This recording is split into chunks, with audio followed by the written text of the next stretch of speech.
उत्तर प्रदेश के मदरसा दारुल उलूम देवबंद से पास होने के बाद असम के ज़्यादातर मुस्लिम युवा कुरान और अन्य इस्लामी प्रथाओं को पढ़ाने के लिए मस्जिदों, मदरसों और अन्य संस्थानों में शामिल होते देखे जाते हैं। लेकिन दारुल उलूम के पूर्व छात्र मौलाना नूरुल अमीन कासमी ने एक अलग रास्ता चुना।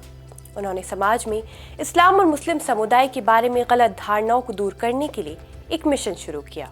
वो असम भर में असाधारण और अभिनव विचारों के साथ सही रूप से इस्लाम का प्रचार कर रहे हैं।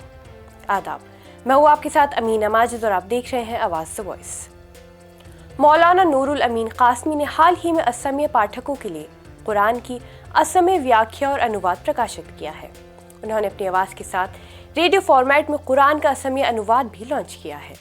इन वीडियो में वो मुसलमानों को शिक्षा की महत्व, इस्लाम के सार और लोगों की आसान समझ के लिए स्थानीय असमी भाषाओं में कुरान की विभिन्न आयतों का अनुवाद करते हुए दिखाई दे रहे हैं। वो मस्जिदों, ईदगाहों, मदरसों, सार्वजनिक समारोह और अन्य प्रभावशाली मंचों पर अपने प्रेरक भाषण देते रहे हैं। मौलाना नूरुल अमीन कासमी कहते हैं कि इस्लामी शिक्षा के साथ साथ आधुनिक सामान्य शिक्षा सीखना भी जरूरी है। वो उन सभी धार्मिक सभाओं में इसी तरह की बातें करते रहे हैं जिनमें उन्हें बुलाया जाता है। वो कहते हैं कि हमारे पैगंबर मोहम्मद सल्लल्लाहु अलैहि वसल्लम ने हमें शिक्षा के लिए चीन जाने का आदेश दिया था।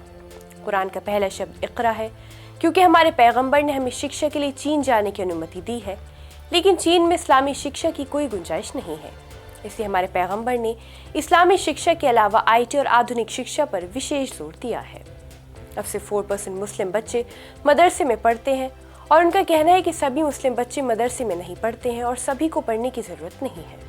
मौलाना ने कहा कि 4% को मौलाना या हाफिज बनना चाहिए, क्योंकि उन्हें भविष्य में धर्म को बनाए रखना होगा। बाकी 96% स्टूडेंट्स को आधुनिक शिक्षा देना चाहिए और उन्हें समाज के अच्छे सदस्य के रूप में स्थापित करना चाहिए।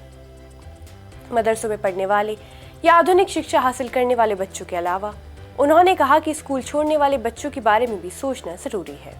वो कहते हैं कि मुस्लिम समुदाय को शिक्षा के जरिए उसकी मौजूदा स्थिति से बचाया जा सकता है।